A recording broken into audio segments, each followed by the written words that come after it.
Hey everyone, welcome back to Satanix Reviews. So I know it hasn't even been half a year since my first review, but I just feel like doing another Pokemon review. I don't think I need to wait to review something just because I only recently reviewed another installment of the same franchise. I'll be doing that with some other future reviews as well. I've mentioned before how I love the style of gameplay of Pokemon. I may forget a lot of the Christmas presents I got, but if there's one last Pokemon game I feel nostalgic for, it's Pokemon Sun. Now, hear me out. I'm not saying Pokemon games now are bad or anything, because I do like the games that came out afterwards. It's just that I really enjoyed this one. The gameplay is basically the same as the other Pokemon games, but a few added mechanics have been made since Pokemon Black and White. X and Y added Mega Evolution, and this game added Z moves. Well, you don't get Mega Evolution until you become champion in this game. It is still fun to get once you get it in this game.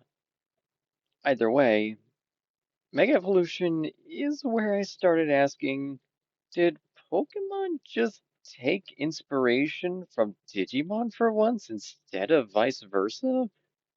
Okay, joking aside, I think Mega Evolution is great. For those who don't know, it's a temporary evolution to buff your Pokemon in a battle. These designs range from okay to wildly creative. The Z moves are the main new mechanic in this game. These are moves you can use once per battle. If one of your Pokemon has a specific type of move, for example, a grass type move, you can give the Z crystal associated with that type, in the example case Grassium Z. You can get the Z crystals as the game progresses, but don't worry about not having the type you want right away because this game is pretty easy. I think I only did one brief grind on my replay, and it was only because I was looking for a rare Pokemon spawn. So my recent run of this game made me not lose a single battle. Sure, I had a few feints here and there, but there's one other mechanic that makes these modern Pokemon games so much easier, the friendship levels.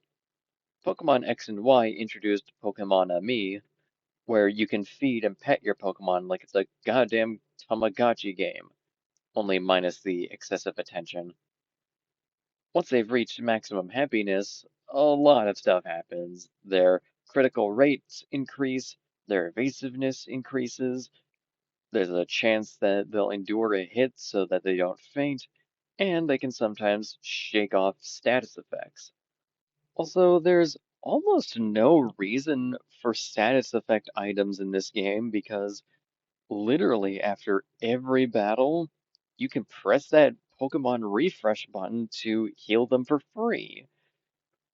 Also, this game has an automatic EXP share, an item that makes all your Pokemon gain experience without them needing to battle.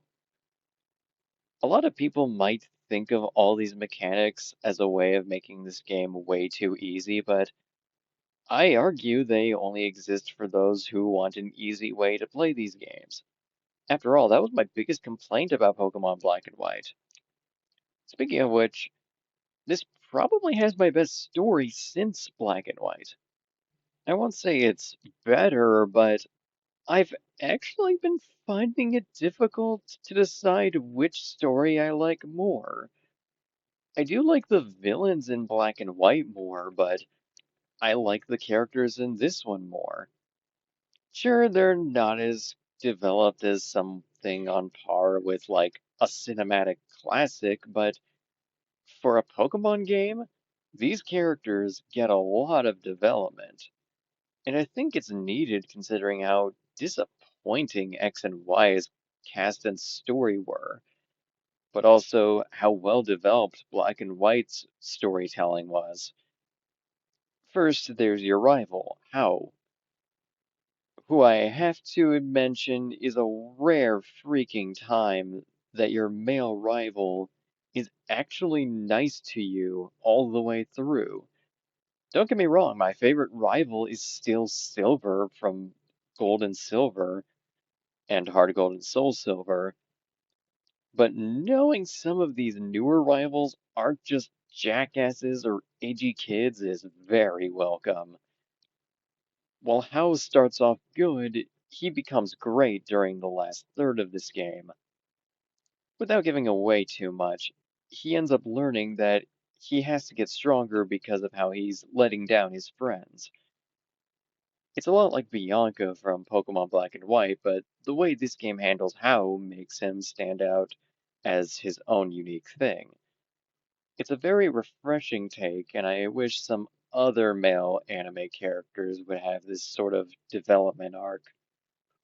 Then there's Lily, who might be in my top 5 favorite female Pokemon characters. She's a very sweet and kind character who is very lovable.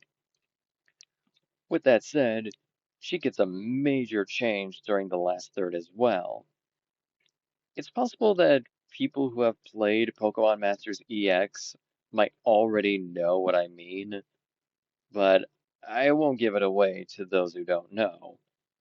Either way, she's my favorite character in the game. With that said, there's one weird thing about her, but it's only a fault with the anime.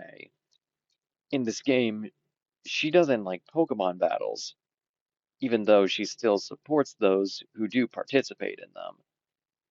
The anime translates this to she's scared of Pokemon, even Pikachu. Yeah, lame, but moving on. Some other side characters are pretty fun too. This cast was so memorable that even the anime had to include a ton of them from the main cast.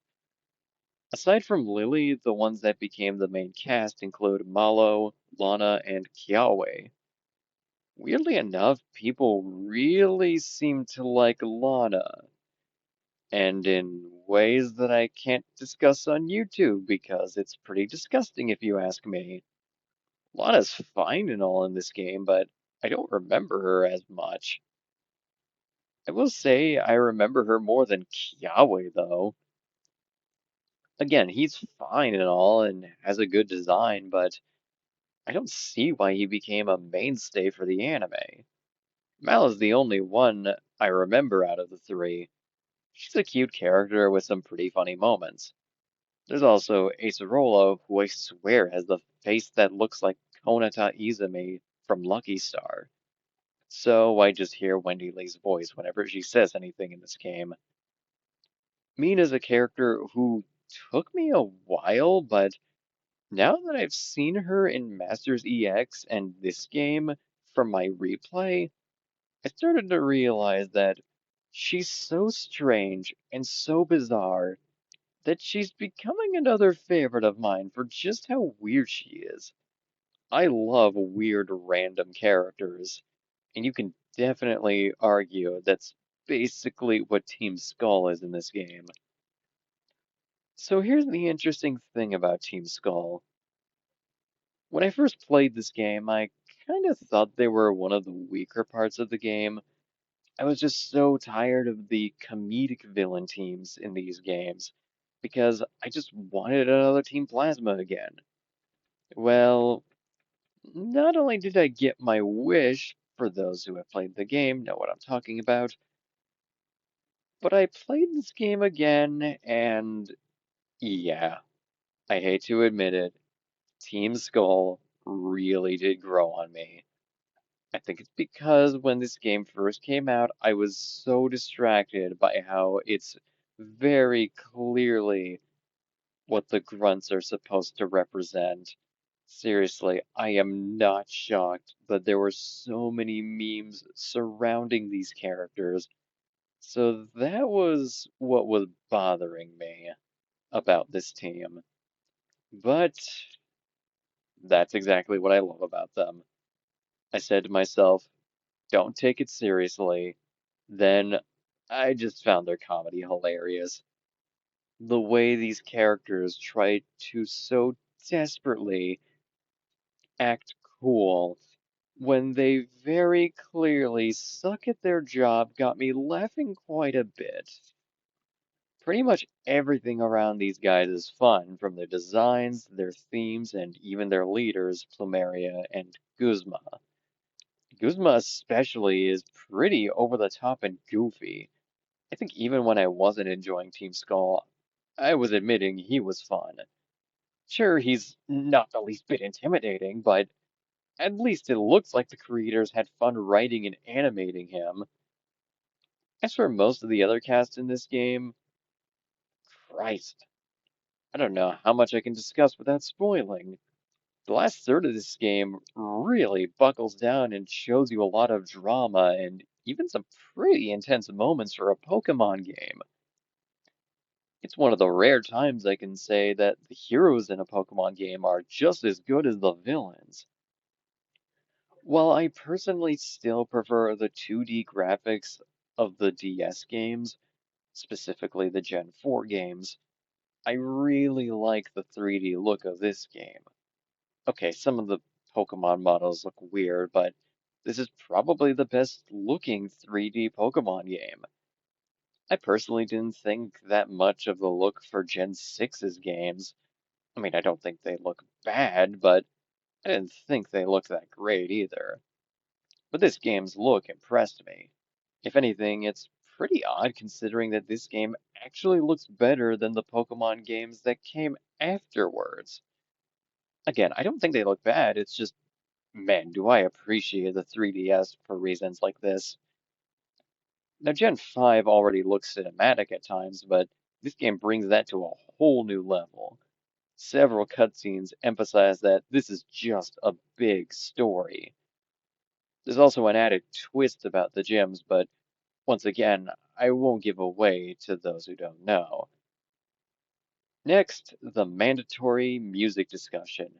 If you thought I loved Pokemon Black and White soundtrack, get a load of this game's OST. This game has some absolute gems when it comes to the music. They range from epic to outright beautifully triumphant. The jingle that plays whenever you complete a major challenge is so iconic to me, and it really makes me feel like a great accomplishment was achieved. In fact, the battle theme for these challenges is both epic and wonderful to listen to for me. Even the regular wild Pokemon theme is so memorable. If I ever end up doing a redo of my top 50 favorite video game tracks, I'll have to include at least one of these tracks. There are a few things in this game, however, that I don't like. For example, it has a little too much dialogue. Sometimes it's needed, but other times it could have been trimmed down a bit. Then there's Rotom Dex. This is one of the most annoying video game characters I've ever seen. It makes bad jokes, states what you've already seen, and just declares you as his partner constantly. I know it's trying to be charming, but it's not. Every time I see it, I just want to punch it in the face. It's the one character I legitimately hate in this game. It isn't a useless character, but I just wish it didn't have to talk all the time, and I swear to God, I think it talks even more in Ultra Sun and Ultra Moon. Overall, Pokemon Sun and Moon is my favorite game since Gen 4. Sure, you may argue that it's too easy compared to the older games, but I'd rather have a game be easy but fun and epic than a game that's really difficult and takes forever to beat, but is still an overall decent game. To me, the characters, music, and story elevate this from being just another Pokemon game for me. As I said before, this is the last Pokemon game that I have nostalgia for. It's a game that I can easily come back to so that I can experience the story and memorable characters. The fact that there's only one thing in this game that I hate, while the rest of the stuff in this game I can talk about positively, shows its quality. Much like Star Fox 64, it's a game that has one annoying character to keep it from being perfect, but I don't believe in a perfect game. I don't think a perfect game even exists. If it did, there wouldn't be much of a purpose competing anymore. Hell, it'd probably be a really boring game. Either way, I'm giving this game a 9.5 out of 10. This was a very welcomed Christmas gift for me, and I'll be sure to visit the Alola region many times in the future.